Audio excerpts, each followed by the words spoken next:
Hola, hola, ¿qué tal? Buenas noches a todos. Me da mucho gusto que Katy me haya hecho esta invitación. Para mí es un gusto. Una de las premisas de mi carrera siempre ha sido compartir, así que el día de hoy estoy aquí justo para compartirles mi viaje en este mundo plantil, que yo creo que las más de 100 personas que estamos aquí podemos compartir ese gusto por las plantas. Me da mucho gusto ver igual la diversidad de profesiones y que sea justamente estos seres vivos lo que nos une el día de hoy. Entonces, sean bienvenidos. Y entre Katy y yo, y Katy fue justamente muy, pues no insistente, pero sí hizo mucho énfasis en mostrarles los trucos, los tips más importantes para que esas plantas dejen de morir en el momento en el que llegan a casa, ¿no? Porque estoy segura que a muchos de ustedes, así como a mí al principio, quizás les sucedió que compraban una planta emocionadísimos y de repente una semana, 3 días y había valido la planta. Y creemos, ¿no? Erróneamente que tenemos mala mano, ¿no? Y yo siempre digo que no tenemos mala mano, simplemente hay cosas que desconocemos. El día de hoy, mi papel y créanme que estoy muy comprometida con darles todas esas herramientas que quizás conocen o quizás desconocen y poder hacer mucho énfasis en cómo podemos lograr que esas plantas sigan luciendo radiantes. Entonces, agradezco enormemente a Katy nuevamente y al equipo VitaBloom por la invitación y sin más por ahora, pues bueno, vamos a empezar. Para empezar, la jardinería es una combinación de conocimientos técnicos y empíricos. Tenemos esta creencia de que necesito ser bióloga, necesito ser agrónoma para poder entender mejor a las plantas. Y realmente es que yo en mi carrera me he dado cuenta y soy testigo de que muchas personas, jardineros, agricultores que yo me he topado en el camino han sido grandes maestros y grandes maestros porque han construido conocimientos a base de prueba y error, conocimiento empírico, ¿ok? Entonces, cuando juntamos estas herramientas, ¿no? Estos conocimientos sí un poquito técnicos, que no se me asusten, no me voy a clavar mucho en tecnicismos, pero cuando juntamos estas cosas que no conocemos con aquello que hemos logrado tecnificar y que hemos logrado mejorar, pues podemos construir una mejor jardinería. Y eso, créanme, que nos va a ahorrar dinero, tiempo y recursos, ¿no? Estas prácticas nos van a ayudar a poder economizar todos estos aspectos. Primero, quiero que sepamos el día de hoy que hay una herramienta primordial que es conocer a tu planta. Así como nosotros, las plantas también tienen nombres, ¿no? Por ahí pueden ver mi nombre, yo soy Melissa Carrera, ¿ok? Las plantas también lo tienen y a veces cuando yo les explico sobre los nombres científicos, mucha gente dice, ay, qué flojera, ¿no? Los nombres científicos, aparte suenan bien raros. Pilea peperomiedis, ¿qué es eso? Pero realmente sucede que si no conocemos el nombre científico, va a pasar que cuando tú busques en internet o intentes pedir un tip y tu primera intención sea, ayúdame con mi monedita, ayúdame con mi planta que le dicen hoja elegante, mi planta que le dicen piñanona. Piñanona puede ser para una región del país un tipo de planta y para el norte del país otra totalmente diferente. Por eso es súper importante que conozcamos los nombres científicos, ¿ok? Por ejemplo, a esta pilea le dicen moneda, le dicen planta del dinero y estoy segura por ahí que a lo mejor ustedes conocen la planta del dinero totalmente diferente, ¿no? Que no es esta, que tiene unos aspectos un poquito más carnosos. Por eso es importante conocer su nombre y su apellido, ¿ok? En las plantas aplica un poquito a la inversa. Primero va a aplicar el género y luego la especie. Digamos que el género vendría siendo más o menos como sus apellidos y la especie el nombre de la planta. Puede haber muchas personas que se apelliden Carmona, ¿no? Pero quizás solamente una persona con mis características llamada Melissa Carmona. Eso me identifica, igual con las plantas. Entonces, no nos vamos a clavar ni vamos a buscar tampoco muchísimos nombres científicos, pero sí quiero que a partir de hoy se propongan investigar los nombres científicos de las plantas porque eso les va a dar muchas herramientas para poder solucionar futuros problemas que esperemos no sucedan, pero sí va a enriquecer muchísimo su conocimiento. Vamos a conocer reglas muy básicas para que estas plantas sean felices, ¿no? Y más o menos esto es lo que vamos a abordar el día de hoy. No ahoguen a sus plantas, conózcanlas, elijan un lugar correcto. Y sobre todo esto me gusta, identifica problemáticas y arréglalos, ¿no? No se me ahoguen en un vaso de agua cuando vemos un insecto, ¿no? Y sin duda yo creo que la más importante y la que más me gusta es perderle el miedo a las plantas. Vivimos ya a veces cuando ya nos echamos dos que tres plantas y ya se nos murieron, ya solemos darnos por vencidos y pensar que justo no tenemos buena mano. Y realmente es que no, hay que perderles el miedo y hay que enriquecer nuestros conocimientos para poder tener éxito. Empezamos. Es muy importante que distingamos la diferencia entre suelo y sustrato, ¿ok? El suelo es un recurso natural, ¿ok? Un recurso natural no renovable hoy día porque pasan miles y miles de años para poder obtener un centímetro de suelo y digamos que está ahí, lo podemos ver, es como un poquito más palpable y es totalmente natural. Y hay muchísimos tipos de suelo, ¿ok? Y el sustrato es digamos que una técnica de nosotros los humanos para poder emular, imitar las condiciones ideales de un suelo. ¿Ok? Yo humano voy a crear diferentes mezclas para mis diferentes tipos de plantas, ¿no? Así como todos aquí a lo mejor nos gustan los tenis, hay gente que le va a gustar los tacones, hay gente que le gusta andar en chanclas, igualmente las plantas, ¿no? Cada tipo de planta va a requerir, ¿no? Zapatos diferentes, ¿no? Un sustrato diferente y eso, una ventaja del sustrato y de la jardinería, es que nosotros hoy día podemos crear esas condiciones para esa planta, ¿no? Si bien podemos crear la mezcla ideal, también podemos corregir nuestro suelo, ¿no? Si es que tuviéramos que hacer paisajismo en casa, en jardineras, ¿no? Un poquito cuando ya tenemos el suelo tal cual. Cuando hablamos de suelo hay que reconocer qué tipo de suelo estamos hablando. Y no nos vamos tampoco a meter mucho en tecnicismos, pero seguramente ustedes se han dado cuenta qué pasa cuando nuestro suelo es muy arenoso, cómo puedo distinguirlo, qué pasa cuando tú le echas agua a la arena, la chupa, la absorbe completamente y eso es porque las partículas son grandes, entonces el agua puede filtrar de manera más rápida, eso vendría siendo un suelo arenoso. De ahí tenemos los limos y por último las arcillas. Las arcillas vienen siendo esas partículas tan pequeñas que cuando uno riega se pone súper chicloso y se puede apelmazar, ¿ok? Entonces, es importante reconocer esas condiciones. Y hoy día, si ustedes también buscan ahí en internet, hay muchas opciones para poder conocer su tipo de suelo a simple vista. Por ahí en Instagram yo también tengo algunos tips para hacer pruebas o análisis de suelo súper accesibles en su casita sin necesidad de invertir tanto dinero. ¿Y cómo puedo mejorar yo mi suelo? Una vez que lo conozco, va a implicar mucho y ahorita vamos a hablar acerca de la materia orgánica y de la nutrición, pero el suelo hoy día sufre un desgastamiento total, ¿no? Hay mucha gente la gente que cultiva, que a mí me toca asesorar, o gente que llega a un nuevo jardín, que el pasto de malano no crece, que ninguna plantita crece en su jardín, pues tiene que ver un poco con el tratamiento que le hemos dado a ese suelo y normalmente radica en que lo estamos matando poco a poquito y se está quedando sin vida, porque el suelo es un recurso que está vivo. Entonces, ¿cómo podemos mejorarlo? Con la aplicación de microorganismos, añadiendo abonos naturales, como lo puede ser el abono de borrego, la composta o el humus de lombriz, ¿ok?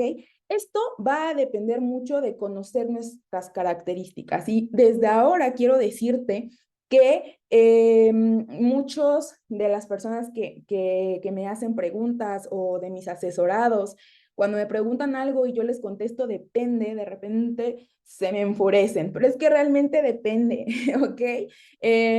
Debemos de conocer todo el contexto para poder actuar de la manera adecuada. Y ahora bien, ¿qué sucede con el sustrato? Ok, La composición de este sustrato va a depender totalmente del propósito. ¿Para qué lo vas a usar? ¿No? Les decía, las plantas necesitan tenis zapatos diferentes, entonces hay que encontrar la mezcla ideal conociendo para qué va a hacer este sustrato. Conocer el origen de cada planta nos va a ayudar a elaborar la mezcla ideal. Quizás por aquí hay gente que a lo mejor ha intentado tener una orquídea en tierra y ha fracasado en el intento, ¿no? Porque realmente no conocemos qué sustrato requiere la orquídea, ¿no? O algunas personas que han padecido la muerte de diferentes tipos de ficus al interior porque se están equivocando en las mezclas de sustrato. Algo padrísimo es que nosotros mismos podemos realizar estas mejoras. Y bueno, aquí les va un tip. Hay una mezcla que se llama mezcla universal, que consiste en juntar todo lo que necesita una planta, ¿ok?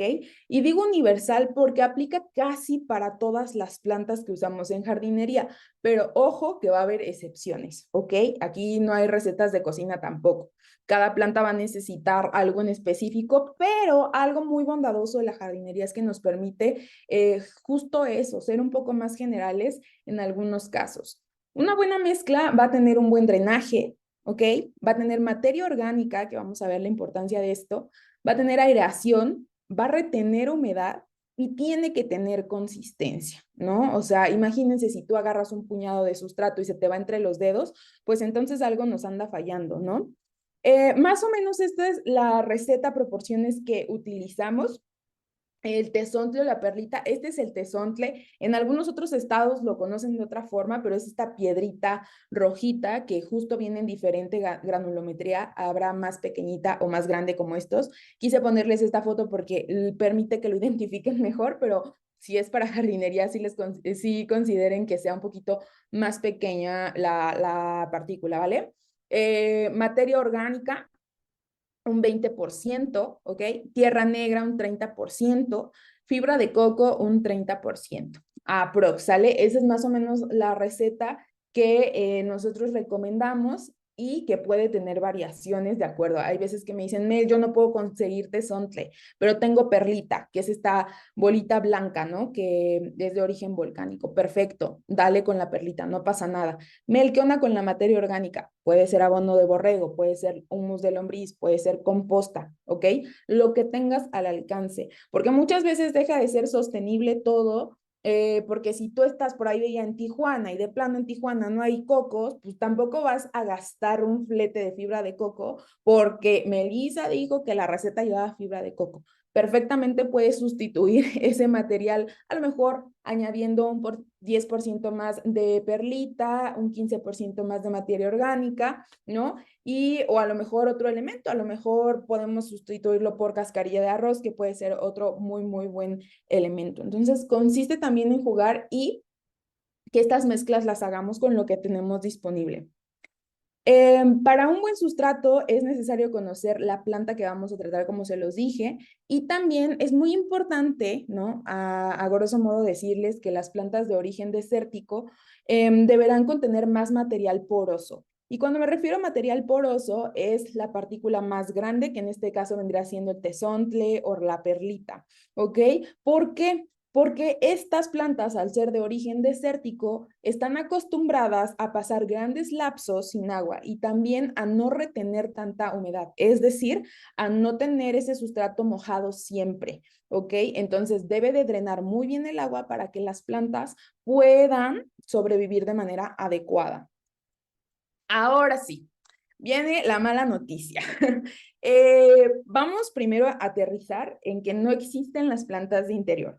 Fue un término que nos inventamos, no sé quién lo haya inventado, pero normalmente lo usamos justo únicamente para poder clasificar aquellas plantas que yo puedo tener dentro de casa, pero realmente las plantas están aquí desde mucho antes de nosotros, desde mucho antes que hubiera casas. Entonces, siempre tengan en cuenta que las plantas de interior no existen, pero que sí podemos darles las condiciones para que se adapten del lugar del cual provienen, ¿ok? Entonces, ahora sí, ya conociendo esto, les puedo decir que podemos clasificar a las plantas, ¿no? en dos tipos, las plantitas de interior y las de exterior. Las de interior van a tener o van a requerir menor cantidad y calidad de luz, ¿ok? O más bien vamos a tener estas condiciones, ¿no? ¿Por qué? Porque no está el sol, ¿no? Ahí de que pegándoles por completo, tampoco hay tanta aireación, ¿no? O a lo mejor estamos eligiendo lugares muy sombríos para ellas, entonces van a cambiar un poquito las condiciones. Y normalmente todas las plantas que se adaptan al interior son de origen tropical y boscoso, ¿ok? Porque ¿qué sucede en los trópicos? Muchas veces tenemos estratos, es decir, como capas, ¿no? En las que las plantas están a lo mejor en las partes más bajas y entonces medio que reciben resolanas, ¿no? O rayitos filtrados de sol y no como tal un cactus que está ahí solo en medio de la nada, ¿no? Y las de exterior que obviamente van a requerir mayor y mejor calidad de luz porque vienen acostumbradas a estar completamente solas en el exterior. Generalmente este tipo de plantas van a provenir de ambientes secos y desérticos, ¿ok? Todo va a depender de esto. Ahora, vamos a empezar con los primeros aspectos a considerar para que nuestras plantas puedan sobrevivir, ¿ok? El primero es la luz, ¿de acuerdo? Y con luz me puedo referir, si son de exterior, completamente al sol, o si son dentro de casa, a la cantidad de luz, ¿no? que reciben estas plantas. Normalmente aquí en México, ¿no? En hemisferio norte, creo que no hay personas que no sean de aquí de México, pero bueno, las ventanas orientadas hacia el sur reciben mayor cantidad de luz, ¿ok? Entonces, normalmente esos spots vienen siendo la cocina o la sala. Pero para que no haya pierde, estoy segura, perdón, no creo que por aquí todavía haya personas que usan brújulas, pero si no en su teléfono hay una aplicación que se llama Brújula totalmente gratuita. Se pueden parar justo con la aplicación encendida en ese lugar que ustedes creen, ¿no? Que es un buen lugar con buena luz. Y más o menos si tienen estas condiciones, ¿no? Esta orientación hacia el sur, podrán saber que la luz es muy buena, ¿no? Entonces, algunas plantas se van a adaptar perfectamente a esos lugares. Obviamente, al contrario, aquellas que están hacia el norte, pues van a recibir mucho menos luz. Entonces, van a ser spots realmente para plantas que lo aguanten, ¿ok? Que sean muy, muy guerreras y que toleren la sombra, ¿ok?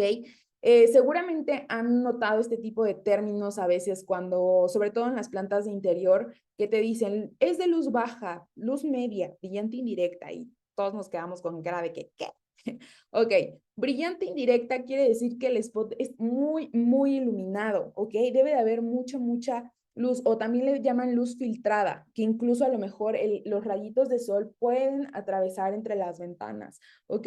Eso es la cantidad de luz brillante indirecta, lo que la mayoría de plantas de interior requieren. Hay muchas que se van a adaptar a esos espacios con mucha sombra, como lo son los potos, conocidos como teléfonos, como lo son las amioculcas, que son las famosas ZZs, que son muy, muy adaptables a la sombra, o las famosas anseverias, que les dicen lengua de suegra o espadas, que si bien pueden estar a pleno sol, también se adaptan muy bien a la oscuridad, ¿ok? Pero más o menos a eso nos referimos y por eso es muy importante que conozcan su casa, que conozcan el espacio que van a diseñar. Veía por ahí paisajistas que seguramente esto ya es su pan de cada día, pero justo es lo principal que debemos hacer antes, incluso si se dedican a las ventas, antes de recomendar una planta, ¿no? Porque ¿qué pasa? A veces vamos al vivero y te dicen, sí, de sombra. Ajá, de sombra, pero ¿qué tipo de sombra? O sea, sombra en mi cuarto que no entra nada de luz o sombra en mi cocina que tiene luz filtrada todas las mañanas, ¿ok? Entonces hay que identificar muy bien estas condiciones. Normalmente, y yo siempre les pregunto, y ahí les va otro tip súper importante, es que antes de entrar en crisis, a mí me pasa mucho que me mandan fotos y me dicen, ¿qué le pasó a mi planta? Y me mandan una foto. Y yo, ¿dónde está esa planta? ¿Cómo es su maceta? ¿Cuánto tiempo lleva contigo? ¿La fertilizas?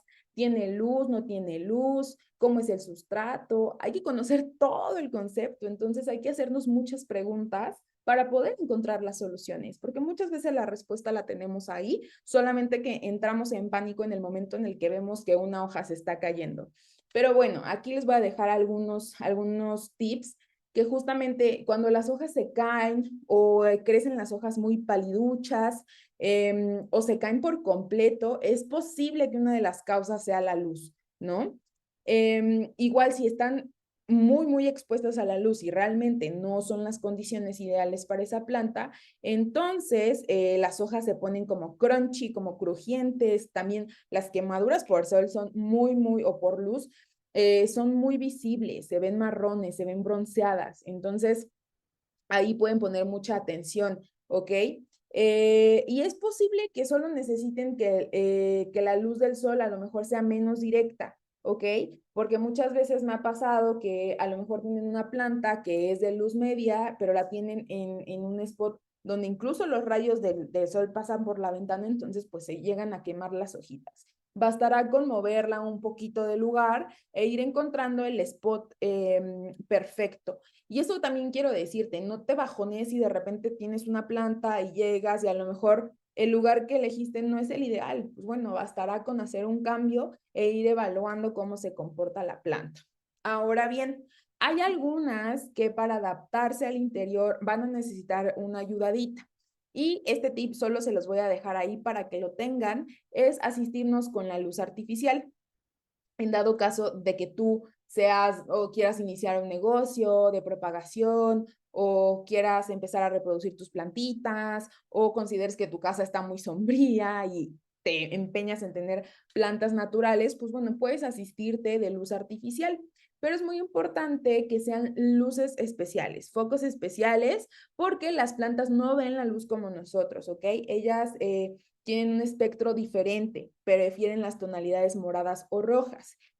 Mel, ¿qué rayos? ¿Les tengo que poner luces moradas? No. Si bien lo puedes encontrar en línea en cualquier plataforma, este tipo de focos, no es necesario que la luz que irradien sea de color morado o rojo. Ya hay muchos focos que si tú los buscas como focos para plantas, la luz que emiten, ¿no? Puede ser como la que tengo aquí arriba, que es totalmente blanca, pero eso no quiere decir que no esté irradiando la tonalidad que la planta necesita. Tú la estás viendo blanca, la planta la está viendo del color que la necesita. Entonces, hay un tip, si en algún momento sienten que falta luz y ya hicieron todo lo posible, pueden asistirse con este tipo de focos. Otro punto súper importante es la ventilación y la humedad. Ojo, humedad no es lo mismo que riego, ¿sale? ¿Se acuerdan que hace rato les decía que la mayoría de plantas que catalogamos como de interior provienen de selvas o de ambientes un poco tropicales? Eso quiere decir que están juntitas, ¿no? Que las plantas no están como cactus en medio del desierto. Entonces necesitan estar un poquito juntitas y no estar en medio de la sala donde corre un chorro de viento totalmente solas. ¿Por qué? Porque no tienen esa humedad ambiental, ¿no? Que necesitan, ¿sale? No es lo mismo que riego. Entonces, a veces te va a tocar escuchar, es que le hace falta humedad. Y hay gente que va con la regadera inmediatamente y la riega y realmente no, le falta humedad ambiental, hay humificadores, ¿no? Que cumplen un poquito la misión. También puedes atomizarlas, pero dependerá del tipo de planta, ¿ok? Recuerda, la mayoría de plantas de interior son de origen tropical, entonces hay que emular esas condiciones. Aquí te dejo algunos tipos de plantas de interior. Claro que es el teléfono, quien no conoce el teléfono, ¿no? También le dicen potos, le dicen Julieta. De ahí si tienen otros nombres también me los pueden dejar por ahí para que me siga ilustrando con los nombres como ustedes las conocen. El filodendros, hay muchos tipos de filodendros. Las aglonemas, que son estas, que pueden ser blancas, que hay incluso rosadas preciosas. Las calateas, esta es una calatea lápiz, ¿no? Que le dicen calatea lápiz. Las monsteras, ¿no? Estas monsteras que están súper en tendencia también, que también les dicen piñanona, les dicen costilla de Adán, ¿no? Son ejemplos claros de plantas que pueden estar en el interior, ¿ok? Y las plantas de exterior, obviamente que las suculentas, los cactus, nopales incluso, agaves, las liratas, que ojo, las liratas están acostumbradas a estar en el exterior por completo. Por eso, cuando yo he visto morir muchas liratas, porque están muy acostumbradas a una muy grande cantidad de luz. Entonces, tú llegas a casa y no tienes esas condiciones, se va a morir. A ver, me ha pasado que tengo alumnos que me dicen, Mel, me fui de viaje y vi en la calle una lirata gigante. Pues porque realmente esas son las condiciones ideales, pero las podemos adaptar al interior.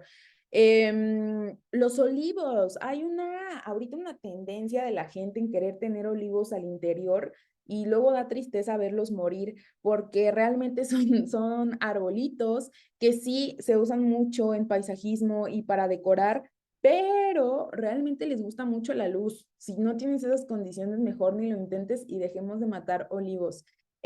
Son más bien plantas de exterior, ¿ok? Ahora, vamos con el riego. Es muy importante saber y que yo les pueda compartir en mi experiencia que realmente el riego es la causa de muchas muertes de las plantas, un mal riego. Cuando fallamos ahí es muy fácil que las plantas pues de plano ya no quieran estar con nosotros. Y esto es muy importante, es mejor un riego muy abundante que muchos pequeños. ¿Por qué? Porque a veces, o sea, yo a veces, la verdad que alucino en los viveros cuando te dicen riega cada tercer día. Pues sí, compadre, cada tercer día en tus condiciones, en tu vivero, con tu agua. Es muy diferente a la persona que va a llevar a su planta a otro tipo de condiciones. Entonces, no siempre se crean esas recetas de cocina y elaboren ustedes, ¿no? A conciencia su propio esquema de riego, ¿ok? Entonces, es mejor un riego muy bien realizado a que le estén echando agüita cada 2 días. Es más fácil que así maten una planta. Riego abundante quiere decir que vamos perfectamente a hidratar todo el sustrato y va a llorar, ¿no? Va a salir toda el agua. Algo súper importante es el drenaje, antes de que se me olvide, no es negociable. El drenaje tiene que existir sí o sí. Van y yo sé que a veces en redes sociales podemos ver frascos con plantas y se ven increíbles, pero bueno, ¿y dónde va a salir el agua? ¿No? Si no hay drenaje, si no hay orificios por debajo de esa maceta, en verdad que podemos matar a la planta. ¿Por qué? Porque se va a encharcar y vamos a ocasionar bacterias, pudrición de raíces. Entonces es muy importante que siempre haya un orificio de drenaje y que si ustedes son fans de los platitos, cada vez que hagamos un riego, retiremos ese plato, porque también la humedad se puede quedar ahí, ¿ok? Un riego moderado, pues más o menos medio que va a llorar, y el poco riego, pues es realmente justo lo que les digo, ¿no? A veces le echamos ahí un poquito cada que me acuerdo, pero realmente a lo mejor ni siquiera baja, ¿no? O sucede mucho con las macetas de barro que no están impermeabilizadas, que en verdad cuando tú riegas, la primera cosa que toma agua es la maceta. Entonces, se empieza a hidratar la maceta y mucho después tu planta. Entonces, hay que fijarnos mucho en cómo vamos a hacer el riego. Hay 3 tipos de riego, que es el directo, poner el agua tal cual en el sustrato, por absorción, que quiere decir ponerlo en algún platito, ¿no? Mientras la planta como que lo absorbe, pero es muy importante que una vez que haya absorbido todo el agua, pues bueno, quitemos el exceso y volvamos a colocar sabiendo que la planta ya drenó bien y que no tiene un charco de agua ahí abajo, ¿ok? Y por inmersión consiste en, a lo mejor, en un recipiente, poner agüita en un refractario y sumergir la maceta para que se hidrate, la sacamos, que drene y por completo. Esos son 3 tipos de riego y la verdad es que ahí sí las invito a que encuentren cuál forma de riego se adapta mejor a ustedes. No hay reglas de cocina. Y yo he escuchado a muchos jardineros, a muchos colegas que de repente dicen, es que esta planta se riega directo. Y hay veces que también me topo con otras personas que me dicen, no, Mel, yo solo puedo regar por inmersión, porque a mí eso me funciona, ¿no? Y claro está, el conocimiento realmente también se trata de irlo generando en base a tus condiciones. Entonces, no te cases con la idea de que solo se puede regar con la regadera, ¿ok? Hay otras formas y si una no está resultando, pues entonces migramos a la siguiente. Vamos con la poda. Y la poda, a veces me le tienen miedito a realizar podas porque, pues bueno, vamos a cortar nuestra planta, tampoco es como que sea cosa de nada. es muy importante que sepamos identificar estas cositas que vemos por aquí, que se llaman meristemos. Hay dos tipos de estructuras en las plantas, ¿sale? Pueden ver aquí que la número 1 es un desarrollo monopódico y la 2 simpódico. ¿Qué notan de diferente? En el 1, pues es como un pinito, ¿no? Únicamente hay un tallo, ¿no? Y crece hacia arriba. Y en el simpódico, pues vamos a ver varios meristemos. Aquí me equivoqué, pero es meristemos, ¿vale? Muchas ramificaciones que les dicen, ¿no? Que no está tan bien dicho porque no todas las plantas realmente tienen ramas, ¿ok? Sí, son tallitos. Pero bueno, consiste en saber identificar estos meristemos, que son justo estos puntos de crecimiento, ¿sale? Donde las plantas empiezan a ver justo cuando hay hojitas nuevas. Esos son los que tenemos que cortar cuando tú quieres hacer una poda, ¿de acuerdo? ¿Por qué? Porque a veces agarran y nada más cortan la hoja, o agarran y mochan el tallo por donde se les ocurrió. Hay que conocer qué tipo de planta tenemos y qué tipo de estructura tienen, sobre todo identificar esos meristemos, ¿sale? Aquí hay un ejemplo un poquito con una menta y con un, ¿cómo se llama? Con un romero. Si se dan cuenta, podemos hacer un corte aquí o bien podríamos hacer otro corte por aquí, porque es justo donde están estos brotes de nuevo crecimiento. Es muy importante que cuando hacemos cortes estemos seguros de que hay hojas antecediendo el corte, porque si no, ¿cómo va a seguir creciendo tu planta si la mochas y ya de plano no la dejaste con ninguna oportunidad de volver a brotar? ¿Ok? Y obviamente que una sesión no me alcanzaría para enseñarles a podar por completo, pero el cómo podar va a depender del número de meristemos que tengamos y del ciclo de vida de cada planta, ¿ok? Porque eso también hay que conocerlo. Hay plantas que viven con nosotros muchísimo tiempo y plantas que son de ciclo muy corto, ¿ok? Sobre todo cuando hacemos paisajismo y utilizamos algunas flores, pues a lo mejor solo son de temporada primavera-verano, otoño-invierno. Las plantas de interior pueden durar contigo muchísimo tiempo, ¿no? Años. Yo, por ejemplo, tengo un potos que mi mamá me regaló hace 6 años y sigue conmigo. Entonces, hay que entender muy bien cuál es el ciclo de la planta y decidir cuál es el mejor momento para podarlo, ¿ok? ¿Qué herramientas yo te recomiendo? Obviamente que las básicas de la palita, ya sabes, el rastrillo, pero estas tres son mis mejores amigas de toda la vida para las cuestiones de jardinería. El primero le dicen un desmalezador, pero bueno, es un tenedorcito que justo te permite mucho retirar y sobre todo en el exterior, retirar estas hierbitas espontáneas, ¿ok? Sobre todo por cuestiones de estética. No me voy a clavar mucho en este mal llamado nombre malezas, porque no todas son malas, pero por cuestiones de estética sí conviene estarlas retirando, porque entonces si es un espacio pequeño, sí hay competencia. Entonces sí recomiendo retirarlas. ¿Y por qué uso herramienta? Porque hay muchas de ellas que tienen espinas o que puedes resultar alérgico, ¿no? Que te puedes manchar la mano con la savia que pueden exceptar las plantas. Entonces sí te recomiendo que lo hagas o que utilices guantes también. Luego, unas tijeras, ¿sale? Tijeras de poda, hay muchísimas marcas en el mercado, ¿ok? Pero si estás considerando hacer jardinería por mucho tiempo, sí te recomiendo que inviertas en unas buenas tijeras y no compres unas de 20 pesos porque te van a dar lata, se van a oxidar y entonces vas a estar como comprando más de lo que necesitas.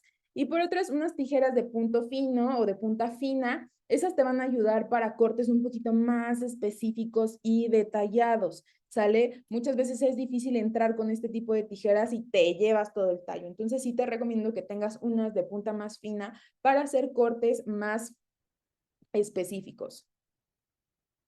Ahora sí, vamos con la parte de la nutrición, ¿ok? Y esto es muy importante porque si se acuerdan que hace rato les platiqué, les chisme, que el suelo o el sustrato debe de estar vivo. Muchas veces lo que sucede cuando vamos a, no sé, a un vivero a comprar plantas es que a lo mejor tienen un sustrato que cumple con las condiciones que ese viverista necesita y que muchas veces están constantemente abonando con fertilizantes sintéticos, ¿ok? Estos famosos chochitos, las bolitas de colores. ¿Y qué sucede con esos chochitos? Que es realmente como si le dieras lo que necesita en ese momento para que se vea preciosa, pero si lo quitas, pues entonces vas a tener como un déficit en la nutrición. ¿Qué es lo que sucede? Que tú las ves en el vivero preciosas, te las llevas a tu casa, le dejas de dar los chochitos y entonces empiezan ahí a desvariar, ¿ok? Entonces, cuando uno depende de este tipo de nutrición, ¿no? Sintética, pues justo eso, vas a depender de estar realmente todo el tiempo de este tipo de fertilización y equivocarte también, porque me ha pasado que muchos de mis alumnos me dicen, Mel, ya la quemé, la maté, ¿no? Porque realmente usan dosis que no están recomendadas y que obviamente en exceso, pues eso puede ocasionar la muerte de tu planta. Es mucho mejor trabajar con sustratos y con un suelo que esté vivo, ¿ok? Que no únicamente tenga que depender de estos chochitos. ¿A qué me refiero con esto? A que más abajo, o sea, de donde no vemos, hay muchos habitantes ahí. Hay micro y macroorganismos, aquellos que podemos ver, sí, a veces, como lo son las cochinillas, algunas arañillas, pueden ser lombrices, ¿no? Que viven debajo del suelo. Y también aquellos que no vemos, como los hongos y las bacterias. Y es que escuchamos hongos y bacterias y ¿no? Nos da el patatús. ¿Cómo, Melissa, que bacterias y las bacterias son malas? Pues no, no todas. Hay hongos muy buenos y hay bacterias muy buenas que incluso se dedican a poder hacer que la comida, que el alimento para tus plantas estén disponibles. Por eso es muy importante considerar que tengamos microbiota, ¿no? Microorganismos trabajando allá abajo para que la planta pueda absorber esos nutrientes que necesita. Yo siempre considero y siempre digo que ya sea con plantas, con paisajismo, con huertos, con lo que ustedes digan, es muy importante las 3 M's, las famosas 3 M's, que consiste en fijarnos en microorganismos, materia orgánica y minerales, ¿ok? Eso es esencial en todas nuestras plantas. ¿Por qué? Porque si no existen, entonces ahí es donde empezamos a tener problemas. Pero si tenemos estas 3 trabajando en conjunto, existiendo en conjunto, entonces la nutrición de nuestras plantas va a ser la adecuada. Y bueno, antes de pasar a esto, ¿qué es materia orgánica? Muchas veces nos preguntamos y me dicen, es que no termino de entender qué es materia orgánica, ¿no? Y realmente es el producto de la descomposición de ya sea excretos de animales, restos de plantas, ¿no? Que se van deshaciendo, ¿no? Animalitos muertos, hojitas secas, que se van desintegrando, ¿no? Gracias a bacterias, a hongos, a algunos microorganismos que la desbaratan, por así decirlo, y la ponen disponible para nuestras plantas o para los árboles o para los huertos, ¿ok? Entonces es como el producto de toda esa degradación, eso va a ser materia orgánica.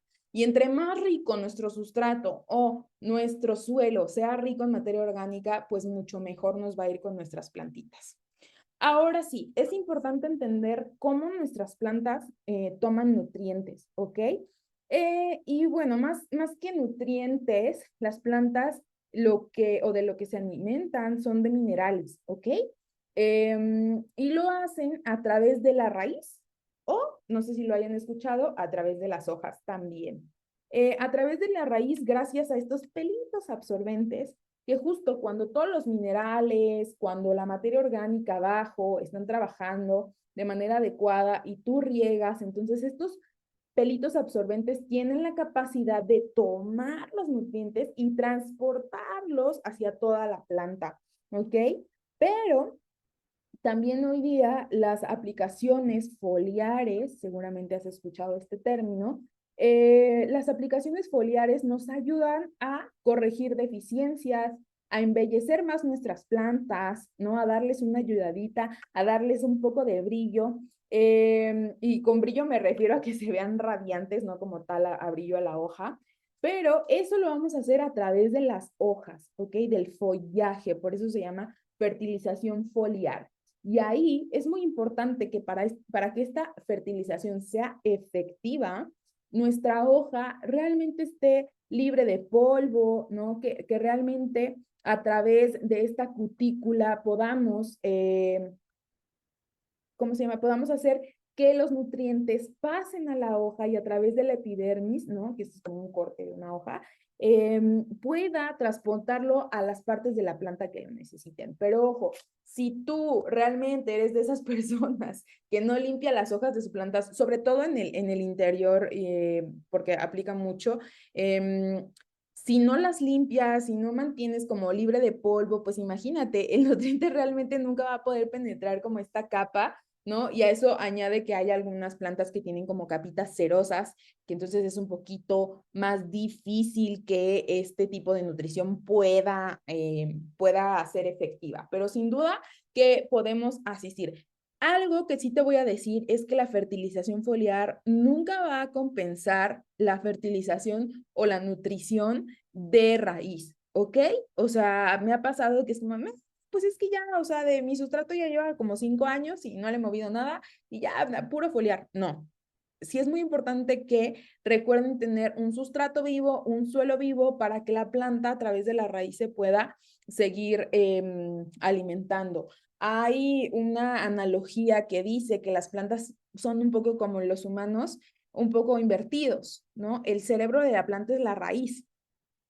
Y de una vez te digo que si tenemos un problema con la raíz, ¿no? Es muy difícil seguir adelante, ¿no? A lo mejor tienes un hongo en las hojas, ¿no? O tienes ahí alguna plaga y podemos trabajar con eso. Pero cuando ya hay un daño severo en la raíz, ya no hay vuelta de hoja, ¿no? ¿Por qué? Porque el cerebro de la planta pues ya no tiene para dónde. Entonces, es muy importante que cuidemos las raíces de nuestras plantas.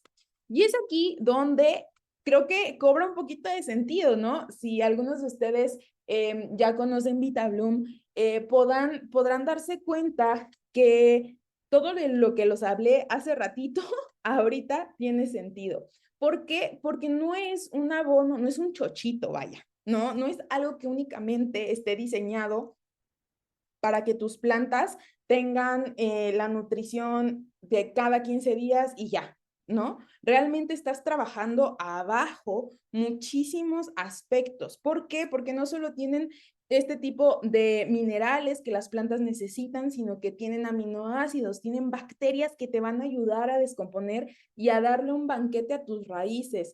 Tienen bacterias, tienen hormonas totalmente naturales que las hormonas las utilizan justo para que las plantas puedan crecer mejor, más fuerte, más rápido. Ahí les va, por ejemplo, un caso que acabo de ver, ¿no? Y que creo que lo veo constantemente ahora que es temporada de cempasúchil, que gracias al cambio climático, a veces ya mis productores no saben en qué momento meter la planta porque el año pasado se equivocaron y empezaron a tener floración a mediados de octubre. Entonces, para la venta en ramo, pues no te funciona porque mucha gente espera al Día de Muertos para ir y dejar sus ofrendas. Pero otras veces se me pasan y entonces ya están por ahí del 15 de octubre sin indicio de floración y es como, ¿qué hacemos? ¿No? Pues justo aquí las hormonas hacen o tienen un papel súper importante porque aceleran ese proceso, ¿ok? Entonces, justamente es muy diferente cuando tú tienes una bolsita con chochitos que te dice, este es nitrógeno, ¿no? Este sirve para que la planta esté verde. Pero luego te enseñan otras que son azules y te dicen, este tiene de todo y te va a ayudar a que tu planta tenga flores. Ajá, ok. Pero bueno, ¿cada cuánto? Voy a ser súper dependiente de esto. Aparte que ambientalmente, pues tampoco es lo mejor, ¿no? O te puede causar alguna alergia en las manos. Aquí estamos hablando de algo completamente natural que no solo nos va a ayudar a darle los minerales, es decir, los nutrientes que necesita nuestra planta, sino que nos va a ayudar también a tener este equilibrio de estas 3 M's de las cuales yo te hablé. ¿No? Materia orgánica, ¿por qué? Porque estoy inyectando microorganismos, ¿no? También los minerales, ¿por qué? Porque tienen minerales y oligoelementos estos productos. Y también materia orgánica para que se descomponga, ¿no? Los ácidos fúlbicos, húmicos, ¿no? Que suceden normalmente en la naturaleza, pero que, digo, suceden en condiciones realmente muy, muy buenas. Pero si tú ya lo estás agregando en tu nutrición, es darle un plus a tus plantas, ¿ok? Ahora, Mel, ¿qué haría con un set de VitaBloom, ¿no? Realmente es que yo, y Katy lo sabe, yo ya llevo tiempo usando sus productos, pero bueno, primero van a encontrar, y se los van a explicar después, pero bueno, hay para las orquídeas, para las suculentas, lo que sea, pero hay comida, ¿no? Hay comida para sus plantas, perdón, y eso es la base, ¿ok? Entonces, hay que seguir las indicaciones siempre, por favor, de la nutrición, pero siempre estar conscientes de que hay que echarle a la tierra, ¿ok? Para que ese sustrato se vaya enriqueciendo, ¿no? Si tú vas a un vivero y te compras la planta, yo lo que recomiendo es, paso 1, llegas a casa y es muy importante que no la juntes con todas tus plantas hasta no estar seguro que no tenga una plaguita o una enfermedad, ¿sale? Unos 5 o 6 días viendo que todo bien. ¿Por qué? Porque muchas veces podemos traer una plaguita de allá y ya la vamos a pasar a la casa. Entonces, primero como una tipo cuarentena, ¿ok? Posterior a eso, que tu primer riego sea asistido con comida, con microorganismos. ¿Para qué? Para que la planta no resienta, es como un detox, como una adicción a estos chochitos, ¿ok? Entonces, que no sienta ese trancazo o esa ausencia de nutrientes. Y luego, si estás considerando trasplantar, ojo que yo no recomiendo trasplantar hasta que haya pasado un buen tiempo, mínimo un mes aprox. Si estás pensando en macetas, ¿no? Si vas a trasplantar en un jardín en exterior, entonces sí aplica. Pero Root Seal te va a ayudar mucho justo a que la raíz sepa que está en un lugar nuevo, lleno de nutrientes, y estos bichitos van a poder conquistar toda la microbiota de donde vayas a pasar tu planta. Entonces, un shot de Root Seal va a ayudar mucho a que la planta se sienta como en casa, ¿ok? Luego, con darle brillo, acuérdense que no me refiero a que la hoja brille como tal, sino a que el follaje se vea lindo. Entonces, una ventaja de este tipo de atomizadores es que los puedes usar en el sustrato, pero también en el follaje. Entonces, de vez en cuando al follaje, a las hojas, para que se vean lindas, ¿sale? Y ojo, ¿por qué nos tenemos que esperar a que lleguen las plagas, a que se enfermen las plantas? Por si las moscas, aplica un preventivo, ¿sale? También eso puedes hacerlo 2, 3 días después de que llegues del vivero. Aplica el Preven Bloom, que es justo un insecticida totalmente natural, que te va a ayudar a prevenir, ¿no? Que o si traías algo o por si algo iba a llegar, pues bueno, estamos preparados y no estamos esperando a que nos llegue cualquier insecto o cualquier plaga, ¿ok? Ahora, ¿cómo sabemos que le faltan nutrientes a nuestras plantas? Porque pues las hojas se pueden ver amarillas, también se estancan, ¿no? Ya no crecen, algo está pasando ahí, se caen las hojas o no hay flores y no hay frutos. Entonces ahí hay que alertarnos porque algo no está sucediendo como debería. ¿Te acuerdas que te dije? Hay que saber identificar los problemas y tratarlos pronto. Con las plantas, realmente yo recomiendo estos pasos. La prevención, no te esperes a que lleguen. La limpieza es muy importante, ¿ok? Limpiar sus hojas, verificar que no haya ningún bichito. La interacción es parte de eso, ¿no? Involúcrate con tus plantas. ¿Por qué? Porque una plaga fácil en 2, 3 días ya se te instaló y a lo mejor lo pudiste evitar porque si tú veías tu planta y veías ahí 2 que 3 bichitos, facilísimo lo podías limpiar. Pero como nunca interactuaste con tus plantas, pues no te diste cuenta, ¿ok? Y el movimiento también. ¿Cómo puedo darme cuenta que hay insectos plaga? Plaga no es lo mismo que enfermedad, ¿ok? Cuando veo telarañas, cuando veo protuberancias o manchas en las plantas, o cuando las hojas empiezan a ver como tristonas, cuando se enroscan, ¿no? También es una señal, o algo más visible como esto, ¿no? Ya estamos viendo muchísimos bichitos que no estaban ahí con nosotros. Entonces, lo primero que debes de hacer es alejarla de las demás, porque va a ser muy fácil que se contagien entre sí, ¿ok? Sobre todo cuando tenemos plantas en maceta. Ya cuando tenemos un jardín específico, pues entonces sí habrá que tratar a la planta como tal, pero aplicar un preventivo para todas las demás antes de que se nos enfermen, ¿ok? Estas son las principales, hay muchísimas plagas, ¿no? Otra vez tendríamos que tener una sesión totalmente de plagas, pero bueno, en las plantas que son usadas para jardinería, estos son de que yo creo que las principales, la cochinilla, que es este algodoncillo blanco, la araña roja, que si bien no es visible como tal la araña, se ven estos como puntitos y telarañitas en el en vez de la hoja. Cuando yo te digo en vez, es la parte baja de la hoja. ¿sale? Esto es el as, lo que tú ves, y el en vez es la parte baja. Y el fungus gnat, que realmente son medio inofensivos, pero son estos mosquitos que te están diciendo que te estás pasando con el agua, ¿ok? Viven ahí en la tierra, ¿no? De hecho, le dicen la mosca del sustrato también, ¿ok? Son los principales, o que a mí en el camino aquí en las plantas los he visto. Claro que hay pulgones, claro que hay mosca blanca, pero bueno, estos yo creo que son las principales causas de muerte, ¿sale? ¿Qué recomiendo? Justo esta interacción con las plantas para poder limpiarlos, para poder retirarlos manual y hacer uso de insecticidas naturales, ¿no? Este tipo de insecticidas justo nos ayudan a que no estemos aplicando productos sintéticos que a lo mejor pueden dañar nuestra salud al estarlos aspirando, ¿no? Al estarlos tocando, aunque yo siempre les recomiendo que por muy natural que sea, siempre tengan cuidado, ¿no? Siempre usen un equipo, mínimo unos guantes, ¿no? Si son, a mí me pasaba mucho que yo no usaba cubrebocas, ¿no? Y por ahí una chica que me ayudaba en el huerto era muy sensible a cualquier olor, o sea, si olía mucho a algo, empezaba a estornudar mucho. Entonces, ella cuando aplica algún insecticida, por muy natural que sea, se pone cubrebocas para evitar cualquier tema, ¿no? Y este justo es un bioinsecticida que huele potente, pero que está hecho a base de extractos de diferentes plantas que justo nos van a ayudar a actuar de la manera indicada. No te puedo dar una receta, no te puedo decir qué tanto, ¿no? ¿Por qué? Porque hay que conocer todo el concepto y todo el contexto más bien de tu planta. Es muy fácil y a veces me dicen, oye Mel, ¿qué me recomiendas para mi planta? Tiene cochinilla. Volvemos a lo mismo. ¿Cuánto de cochinilla? ¿Qué planta es? ¿Dónde la tienes? ¿No? Entonces, no, es muy irresponsable también las personas que dan este tipo de tips o tratamientos, así nomás porque sí, ¿ok? Siempre hay que conocer el contexto.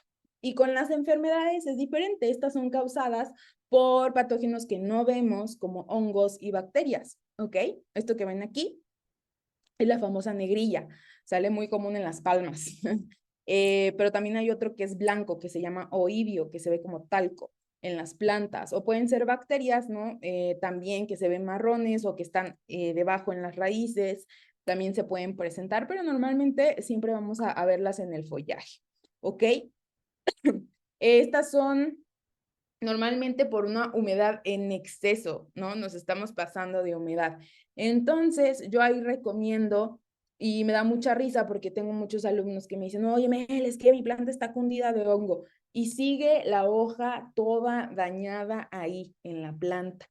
Ya no nos sirve, con unas tijeras súper limpias hay que cortar esa hoja y llévatela para otro lado. ¿Por qué la dejas ahí? O sea, esa hoja sigue enfermando a toda la planta. Es muy importante también que si usas tus tijeras, las desinfectes, ¿ok?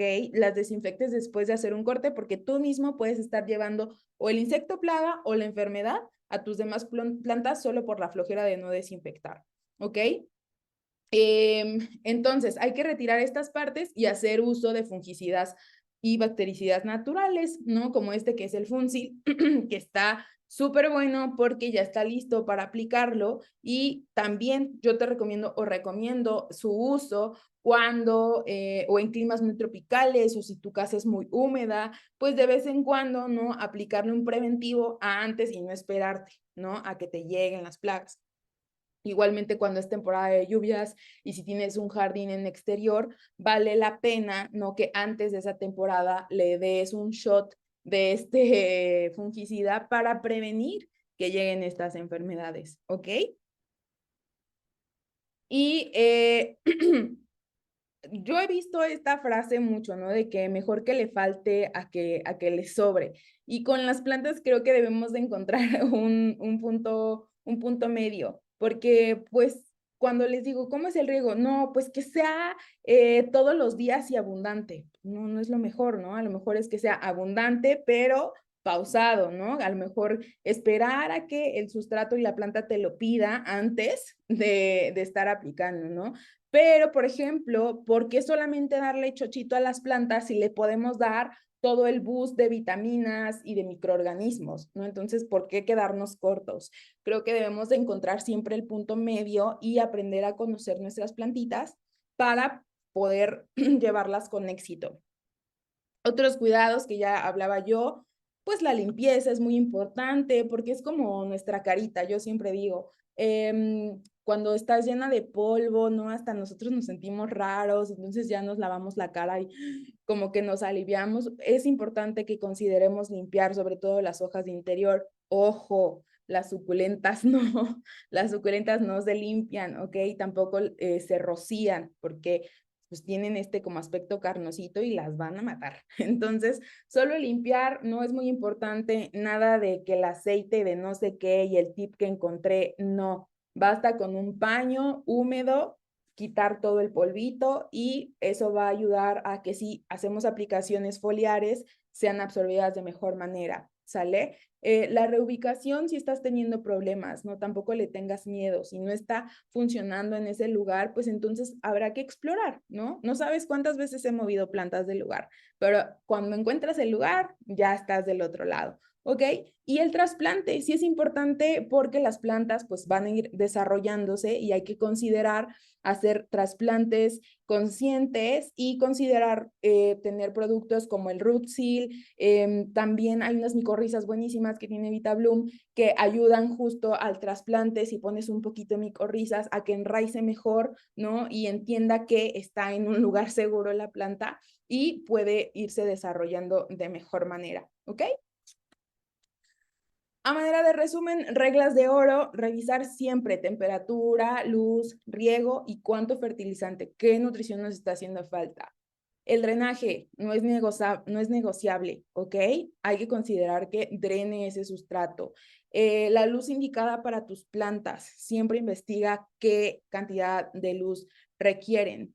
Esto es muy importante y digo, no tenemos zonas muy frías aquí en el país, afortunadamente. Algunas sí, el norte sufre bastante y algunas zonas incluso aquí en Puebla son muy frías, pero ojo, lejos de calentadores y calefacción, ¿ok? Eso les puede dar en la torre a las plantas y puede sonar un poco lógico, pero me ha pasado ver casos en los que están muy cerca del aire acondicionado o viceversa de la calefacción o de calentadores y eso es un desajuste en las temperaturas de su planta. Retirar las hojas, las flores que ya de plano ya están muy viejitas, pues ¿para qué las tenemos ahí? Las podemos retirar. Revisa tus plantas, eso es vital, ¿no? ¿Cómo vas a saber qué tiene tu planta si no la revisas? ¿Ok? Si hay alguna enfermedad, pues cortar y quitarla completamente y alejarla de tus plantas para evitar contagios. Y súper regla de oro, cactus, suculentas, agaves, siempre se van a regar con menor frecuencia. ¿Por qué? Porque ponte en su lugar, provienen de lugares más desérticos. Entonces, aquí sí es mucho mejor pausar los riegos por mucho más tiempo que estarles dando de poquito en poquito porque pues se pueden estresar y podemos matarlas. Vean. Y por último, pues bueno, recordar que realmente las plantas hacen felices a las personas, nos vuelven mejores personas y sin duda es un goce poder tener las plantitas en casa, te dan realmente otra perspectiva, ¿no? Hay muchos estudios que comprueban totalmente que alguien que está rodeado por un mínimo porcentaje de naturaleza vive mejor sus días, entonces consideren, ¿no? Y yo creo que aquí estamos muchos amantes de las plantas, entonces recordándoles eso, agradeciéndoles mucho su tiempo por haberme escuchado aquí. Les doy las gracias igualmente a VitaBloom.